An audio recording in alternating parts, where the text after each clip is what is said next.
एक नंबर ऐका, 9 लाख. आज भारतामध्ये 9 लाखापेक्षा जास्त डिजिटल मार्केटिंग जॉब्स वॅकंट आहेत, वॅकन्सीज आहेत एवढ्या जास्त. 9 लाख खूप मोठा नंबर आहे यार, तुम्ही विचार करून बघा. आणि ट्रेंड आणि प्रोफेशनल लोक नाही आहेत म्हणून कंपनी सुद्धा स्ट्रगल करताय. एकीकडे ले ऑफचं प्रमाण खूप जास्त वाढतंय, तर दुसरीकडे डिजिटल मार्केटिंग मध्ये काम करणारे लोक हवे आहेत. आणि हे का होतंय हे मी तुम्हाला आज एक्झॅक्टली समजावून सांगणार आहे. सो जय महाराष्ट्र, जय शिवराय सर्वांना. कविता पारीख चॅनलवर आज पुन्हा एकदा सगळ्यांचं मनापासून स्वागत आहे. मागच्या व्हिडिओमध्ये आपण बघितलं होतं की ले ऑफ का वाढलेला आहे. आज आपण बघूया की सोल्युशन्स काय असू शकतात आणि डिजिटल मार्केटिंग करिअर हे खरंच सेफ आहे का, की फक्त सोशल मीडियावर एक जो हाईप क्रिएट होतो कोणत्याही गोष्टीचा तो हाईप आहे. तर आज आपण ह्या सगळ्या गोष्टी नंबरसह, एक्झाम्पलसह आणि ऑनेस्ट माझा ओपिनियन एक्झाम्पलसह मी तुम्हाला ओपिनियन सगळं शेअर करणार आहे. शेवटपर्यंत नक्की बघा, कारण शेवटी तुम्हाला एक प्रॅक्टिकल रोडमॅप सुद्धा मिळेल जो की तुम्ही आजपासून फॉलो करू शकता. आता एक रिअल एक्झाम्पल मी तुम्हाला सांगते, रिअल लाईफ स्टोरी. पुण्यामध्ये एक लेडीज आहेत ज्या घरातून छोटी एक बेकरी चालवायच्या. प्रोडक्ट एक्सलंट होतं, परफेक्ट त्याची टेस्ट होती, पण ऑर्डर्स फक्त आसपासच्या 2-3 बिल्डिंग्स. महिन्याला 8-10 हजारच ते कमवत होते आणि मेहनतही तेवढी जास्त लागायची त्यांना. मग त्यांचा मुलगा थोडासा फ्रस्ट्रेशन मध्ये आला की यार आई, तुझं केक इतकं टेस्टी आहे, इतकं चांगलं आहे आणि लोकांना त्याच्याबद्दल माहीतच नाहीये, म्हणून तू कमी कमवतीये. मग त्याने एक डिसिजन घेतला की यार चला आपण इंस्टाग्रामवर ना जस्ट एक केक बनवायची, जी शॉर्ट व्हिडिओज असतात, क्लिप्स असतात, ते टाकायला सुरुवात करू.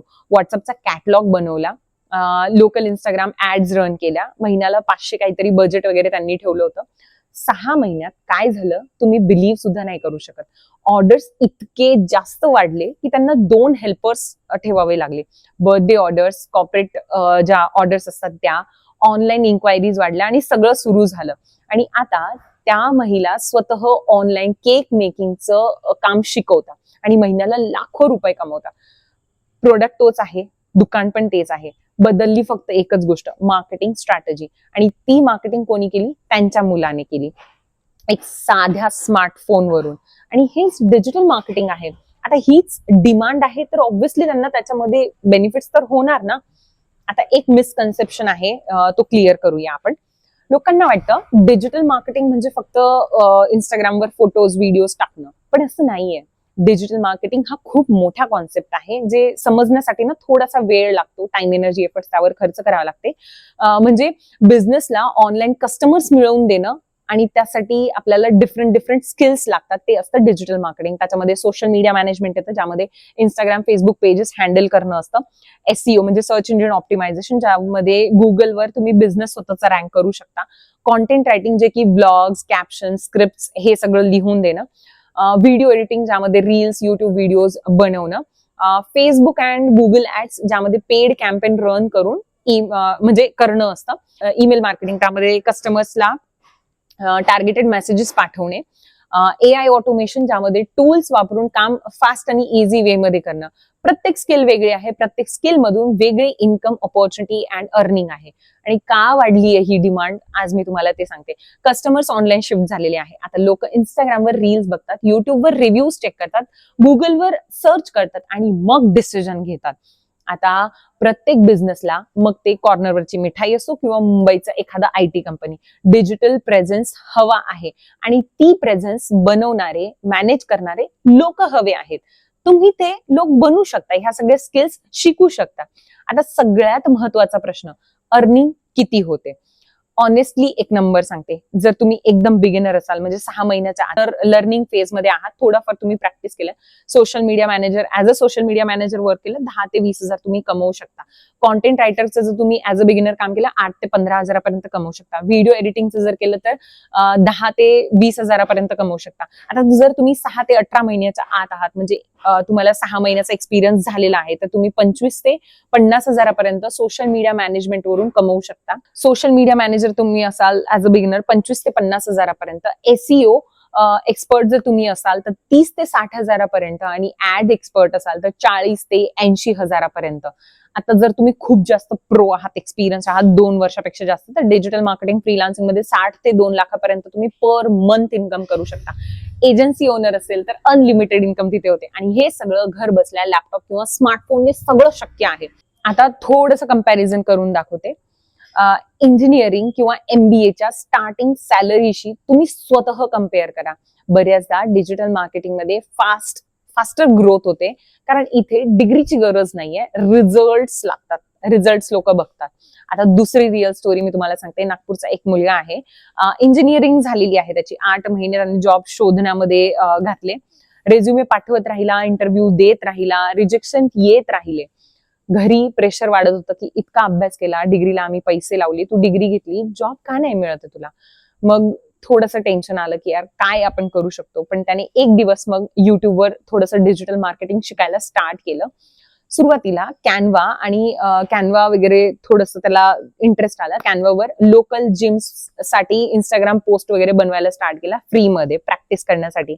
त्याच्यानंतर तो जिम ओनर थोडासा खुश झाला, त्याने 2,000 त्याला असंच देऊन टाकले. त्या दिवशी त्याला कळालं की यार माझ्या स्किलची व्हॅल्यू होतीये, माझ्या डिग्रीची व्हॅल्यू होत नाहीये. मग रील्स एडिटिंग करायला शिकला तो मुलगा. ChatGPT वरून कॅप्शन्स लिहिणं, स्क्रिप्ट लिहायला सुरुवात केली. 8 ते 9 महिन्यामध्ये 4 ते 5 क्लायंट त्याच्याकडे आले. आज तो त्याच्या एक्सपेक्टेड सॅलरी जो त्याचा इंजिनिअरिंग मध्ये असला असता त्याच्यापेक्षा जास्त फ्रीलान्सिंग मधून काढतोय. आणि सर्वात महत्वाची गोष्ट म्हणजे त्याने सुरुवात मोबाईलवरून केली होती.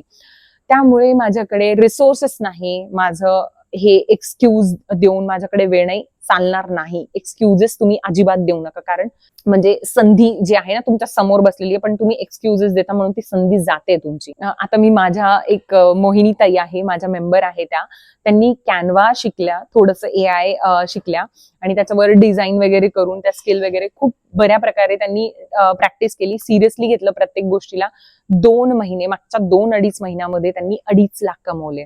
एक रुपाली तेलांगी ताई आहे, त्यांनी अफिलिएट मार्केटिंग करतात आणि फ्रीलान्सिंगच्या थ्रू ते दर महिन्याला 60 ते 70 हजार अर्न करताय. फ्रीलान्सिंग, कोणाची वेबसाईट डिझाईन करून दिली, कोणाचे इंस्टाग्राम हँडल जे आहे ते त्यांना हँडल करण्यामध्ये मदत केली. सो ह्या सगळ्या गोष्टी ना फ्रीलान्सिंग मध्ये शक्य आहे. तुम्हाला मेहनत तेवढी घ्यावी लागते आणि सगळ्यात इम्पॉर्टंट गोष्ट मोबाईलने शक्य आहे. तुम्ही घरी बसल्या या सगळ्या गोष्टी करताय. आता एक कॉमन क्वेश्चन सगळ्यांच्या मनामध्ये येतं की जॉब बेटर आहे की फ्रीलान्सिंग बेटर आहे. ऑनेस्टली सांगते, दोन्हीचे फायदे वेगवेगळे आहेत. ठीक आहे. आता त्याच्यामध्ये जॉबमध्ये तुम्ही फिक्स्ड मंथली इन्कम, जी फिक्स्ड मंथली सॅलरी आहे ती तुम्हाला स्टेबिलिटी देऊन जाते. त्याच्यामध्ये टीम एन्व्हायरमेंट तुम्हाला मिळतो, नवीन गोष्टी काहीतरी शिकायला मिळतात तिथे, तुम्हाला एक्सपिरियन्सचा सर्टिफिकेट तिथे मिळतो तुम्हाला. पण त्याच्यामध्ये लिमिटेड इन्कम आहे. ठीक आहे. बॉसचाच प्रेशर आहे, तिथे कधीही तुमचा ले ऑफ होऊ शकतो. पण फ्रीलान्सिंग मध्ये तुम्हाला फ्रीडम आहे, तुम्ही कुठूनही काम करू शकता. मल्टिपल क्लायंट्स तुम्हाला इथे मिळतात. अर्निंग अनलिमिटेड होते, कारण मल्टिपल क्लायंट सोबत तुम्ही एकाच वेळी काम करू शकता आणि कुणीही कधीही कुठूनही करू शकता. तुम्हाला कुणी काढू शकत नाही. सुरुवातीला इन्कम थोडा कमी होतो, कन्सिस्टन्सी खूप जास्त लागते, स्वतःचे क्लायंट तुम्हाला शोधावं लागतात. स्मार्ट मूव्ह काय असणार आहे ते मी तुम्हाला सांगते. हायब्रिड मॉडेल ठेवा. जॉब करता करता, म्हणजे साईड हसल आपण स्टार्ट करतो ना तसं तुम्ही स्टार्ट करा एकत्र. जॉब मधून तुम्हाला स्टेबिलिटी येईल, फ्रीलान्सिंग मधून तुमची ग्रोथ व्हायला स्टार्ट होईल आणि एकदा फ्रीलान्सिंग मध्ये तुम्ही स्टेबल झाला तर डिसिजन तुमचा आहे, तुम्ही जॉब सोडू शकता, तुमचा डिसिजन. मी हेच केलं होतं आणि आज इंडियामध्ये टॉप 1ला ऍज अन अफिलिएट मी वर्क करतेय. टॉप 1चा ट्रॉफी माझ्याकडे आहे. तुम्ही प्रॅक्टिस केली ना सगळ्या गोष्टी शक्य आहे. पहिल्या महिन्यामध्ये तुम्हाला फक्त स्किल निवडायची आहे. पहिला जो आठवडा आहे, 10 दिवसानंतर तुम्हाला मग त्याच्यामध्ये प्रॅक्टिस करायची. एकच स्किल निवडा, 10 स्किल्सवर काम करणार तुम्ही. धड इकडचे पण नाही, धड तिकडचे पण नाही, सगळं सोडून द्याल. युट्यूबवर फ्री कॉन्टेंट खूप पडलेला आहे, तुम्ही माझे व्हिडिओज बघून सुद्धा खूप काही शिकू शकता. मी फ्रीमध्ये खूप काही गाईड करत असते. माझं चॅनल तुम्ही चेक करा, प्रॅक्टिस करा. कुणाचा तरी बिझनेस घ्या, त्याला फ्रीमध्ये काम करायला, म्हणजे त्याच्यासाठी फ्रीमध्ये काम करायला स्टार्ट करा. सोशल मीडिया मॅनेजमेंट किंवा काहीही पोस्टर डिझायनिंग वगैरे 5-6 पोस्ट त्यांना तयार करून द्या. त्याच्यामध्ये तुमचा फायदा, तुमचा पोर्टफोलिओ तिथे तयार होतो. दुसऱ्या महिन्याला जेव्हा तुमचा पोर्टफोलिओ तयार होऊन जाईल, दुसऱ्या महिन्यापासून तुम्ही व्हॉट्सअप स्टेटस टाका, तुमचा पोर्टफोलिओ तयार झालेला आहे, लोकांना ते दाखवा. इंस्टाग्रामवर थोड्याशा सॅम्पल्स वगैरे जे आहे ते पोस्ट टाका. तुम्ही स्वतःचा सुद्धा पर्सनल ब्रँड तिथे बिल्ड करा. लोकल फेसबुक बिझनेस ग्रुप जे असतात त्यांना जॉईन करा आणि तिथे सुद्धा तुम्ही आपलं स्किल जे आहे ते टाका. मग हळूहळू 2-3 महिन्यापासून तुम्ही स्केल करायला स्टार्ट करा. आणि स्केल झाल्यानंतर ना तुम्हाला एक गोष्ट कळेल की एक क्लायंट तुमचा जर खुश झाला तो तुम्हाला दुसरा क्लायंट देतो, दुसरा खुश झाला तर असे भरपूर क्लायंट्स रेफरन्समुळे तुम्हाला मिळतात. AI टूल्स शिका, कॅनवा शिका, ChatGPT शिका आणि थोडंसं काम फास्ट करायची पद्धत वगैरे जर तुम्हाला आली तर तुमची अजून इझी होऊन जातात सगळ्या गोष्टी. आणि एक हिडन ट्रुथ तुम्हाला मी सांगते, AI मुळे ना डिजिटल मार्केटिंग म्हणजे खूप जास्त सोपी झालेली आहे आणि डिजिटल मार्केटिंग कधी संपणार नाहीये. याचं फ्युचर खूप जास्त स्ट्रॉंग आहे. AI ने कॉन्टेंट तुम्ही फास्ट बनवू शकता, पण स्ट्रॅटेजी आणि आयडेंटिटी, सायकोलॉजी, ह्युमन ट्रस्ट हे अजूनही माणसालाच करावे लागते. AI या गोष्टी नाही करू शकत. म्हणून AI ला घाबरू नका. AI तुमचा वेपन आहे. शेवटी एकच इम्पॉर्टंट गोष्ट मी सांगणार आहे, जॉब सिक्युरिटी तुम्हाला नाही देऊ शकत. टेम्पररी सिक्युरिटी तुम्हाला देते. कंपनी तुम्हाला आज ठेवते, उद्या काढूही शकते. पण स्किल तुमच्याकडून ती हिरावून घेऊ शकत नाही, तुमच्याकडून काढून घेऊ शकत नाही. म्हणून स्किल शिकायला स्टार्ट करा. बेकरीवाल्या ताई ज्या होत्या त्या स्किल वापरली त्यांची. नागपूरच्या मुलाने स्किल वापरूनच त्याचं म्हणजे फ्रीलान्सिंग स्टार्ट केलं आणि आज ते दोघे पण कमवत आहे. रुपाली ताई, मोहिनी ताई दोन्ही पण बऱ्यापैकी आज इन्कम जनरेट करतायत. त्यांच्या टर्म्सवर ते आयुष्य जगताय. तुम्ही सुद्धा या सगळ्या गोष्टी करू शकता. मी तुम्हाला एकच गोष्ट सांगेल, नक्की कमेंट करा की तुम्हाला कोणती स्किल शिकायची आहे. फक्त मला शिकायचं असं बोलू नका. कोणती स्किल शिकायची आहे किंवा तुम्हाला जर शिकायचं माहित नसेल तर तुम्ही तेही मला कमेंट सेक्शन मध्ये सांगा. मी नक्की तुम्हाला स्किल शिकण्यामध्ये मदत करेल. अँड दुसरी गोष्ट, स्वतःला एक प्रॉमिस नक्की करा की तुम्ही आजपासून जो हा व्हिडिओ बघितला याच्यापासून भरपूर काही शिकला. पुन्हा एकदा हा व्हिडिओ नक्की बघा. बहिणीला, भावाला, कुणाला तरी हा व्हिडिओ शेअर करा ज्यांना करिअरमध्ये काहीतरी बूस्ट लागत आहे. कन्फ्युजन असेल तर या व्हिडिओमुळे त्यांचा क्लिअर होईल. या व्हिडिओला लाईक नक्की करा. ऑनेस्ट फीडबॅक नक्की मला कमेंट सेक्शन मध्ये सांगा. सबस्क्राईब करा हा व्हिडिओ जर आवडला असेल. आणि सोशल मीडिया मॅनेजर कसं बनायचं 0 ते 30,000 स्टेप बाय स्टेप गायडन्स मराठीमध्ये मी नेक्स्ट व्हिडिओमध्ये तुम्हाला सांगणार आहे. तोपर्यंत जय महाराष्ट्र, जय शिवराय. शिका आणि कमवा.